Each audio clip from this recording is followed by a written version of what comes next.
Bonjour à tous, j'ai envie de faire une petite réponse à la dernière vidéo de Enjoy Phoenix qui parle d'avortement. Alors, c'est pas une vidéo montée, je la fais un peu à l'arrache et je pense qu'elle restera sur la chaîne pas très longtemps, peut-être une semaine, pas plus. Pourquoi j'ai envie de la faire? Parce qu'en fait c'est un peu le sujet polémique par excellence et que quelque part il y a autant d'avis que de personnes. Un point que je voudrais tout de suite évacuer, c'est que Enjoy Phoenix nous explique dans sa vidéo qu'on ne peut pas être contre l'avortement, qu'être contre l'avortement la terrifie. Et je voudrais lui apporter là-dessus la contradiction en disant qu'en fait on peut avoir une vision tout à fait raisonnable et modérée d'une opposition à l'avortement. Et une deuxième chose sur laquelle je voudrais la contredire immédiatement, c'est le fait que pour Enjoy Phoenix, visiblement, si on ne peut pas avoir des enfants, on ne peut pas avoir d'avis sur l'avortement. Or ça c'est un point que je trouve extrêmement curieux parce que étonnamment, quand il s'agit de soutenir le droit à l'avortement par exemple, les hommes ont droit à avoir un avis là-dessus. Quand il s'agit de lutter contre le racisme, je pense que Enjoy Phoenix ne se prive pas d'avoir un avis là-dessus, et je trouve toujours étonnant d'avoir cette espèce de deux poids deux mesures, c'est-à-dire que si vous êtes d'accord, vous avez droit à avoir un avis, si vous n'êtes pas d'accord, vous n'avez pas droit d'avoir un avis. Je reprocherai principalement à la vidéo d'Enjoy Phoenix de ne pas vouloir essayer d'avoir un débat à peu près mesuré sur la question. Dès le début de la vidéo, elle polarise inutilement les choses en expliquant en gros que d'un côté il y a les gentils progressistes et que de l'autre il y a les méchants anti-tout qui ne veulent absolument pas d'avortement. Je trouve que c'est dommage parce qu'en fait pour moi il existe une vision raisonnable contre l'avortement. Alors peut-être que certaines personnes vont me dire que je ne vais pas assez loin contre l'avortement, mais j'aimerais montrer qu'il existe cette vision raisonnable. Je pense que cette vision raisonnable, elle découle de quoi? Elle découle d'une chose quasi universelle, c'est-à-dire que nous avons une volonté de minimiser les souffrances d'autrui, et en particulier les souffrances humaines qui peuvent être générées au cours des accouchements, au cours des grossesses qui se passent mal, au cours des couples qui explosent.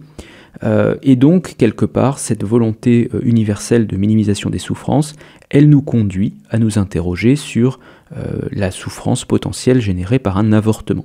Donc pour moi, ça se traduit comment cette volonté de minimiser les souffrances? En fait, notre vrai problème, il n'est pas à ce stade-là, il est au stade suivant. C'est que, en fait, pour certaines personnes, le fait d'avorter est une souffrance, non seulement pour la mère, mais aussi pour l'enfant, alors que pour d'autres, ce n'est pas une souffrance, c'est vécu comme une libération. C'est à ce stade-là qu'on n'est pas d'accord, en fait. Donc, quelque part, peut-être que là-dessus, on peut s'expliquer et on peut trouver des points d'entente. Je vais vous donner une anecdote. Alors, bon, malheureusement, vous ne pouvez pas la vérifier, mais je vous garantis qu'elle est vraie. J'ai connu, il n'y a pas très longtemps, une jeune femme de 25-26 ans qui avait procédé au cours de la dernière année et demie à 4 avortements, parce que l'avortement avait l'avantage, selon elle, d'être gratuit et d'être remboursé par la Sécu et de en fait remplacer avantageusement un contraceptif qui lui aurait été payant. Voilà. Je vous garantis que cette anecdote est vraie, même si moi personnellement elle m'horrifie, et je pense qu'un nombre raisonnable de gens va dire mais non, c'est pas possible, ça n'existe pas. Je vous promets, ça existe.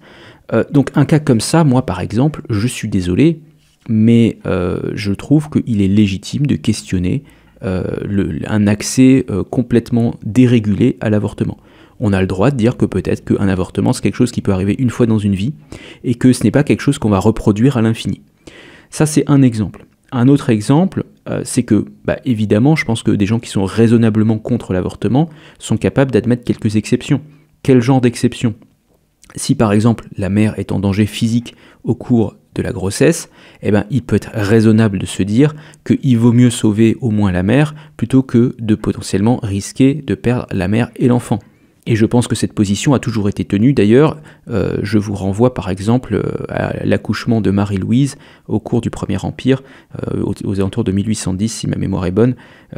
Marie-Louise, qui donnera naissance à l'Aiglon, l'enfant est laissé pour mort parce qu'on a préféré sauver la mère. Un autre cas de figure, c'est celui bien sûr des enfants issus d'agressions dans le cadre de, par exemple, je sais pas moi, vous avez été cambriolé, il y a eu une agression sexuelle à ce moment-là, et vous avez un enfant, on peut comprendre que vous n'ayez pas envie de garder cet enfant parce que ça vous rappelle un traumatisme.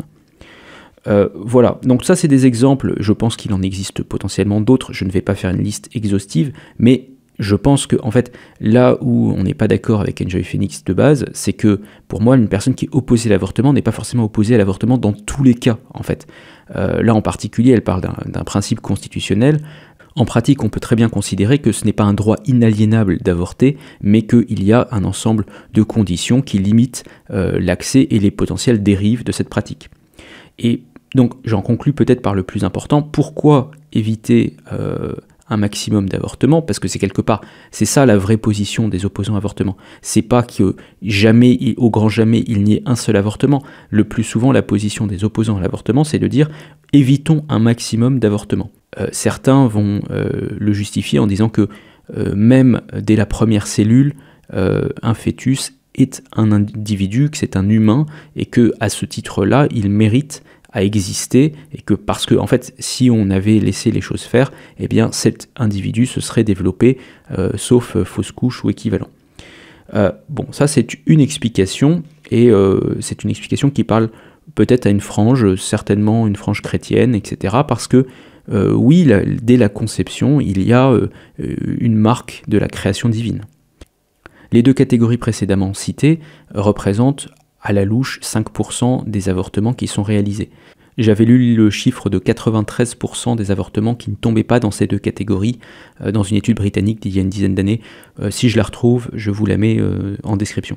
Quand on sait qu'on a 250 000 avortements en France et qu'on se dit que potentiellement, je ne sais pas moi, peut-être qu'on pourrait en éviter les 2/3, voire les 3/4, c'est vrai que ça mérite de se poser des questions, même d'un point de vue bêtement démographique. Et enfin, il y a peut-être une autre explication et une autre démarche qui est complètement entendable, c'est qu'en réalité, derrière les avortements, il y a aussi des tas de drames humains, et je pense qu'une des choses les moins dites dans la société aujourd'hui, c'est qu'un avortement ne laisse pas indemne.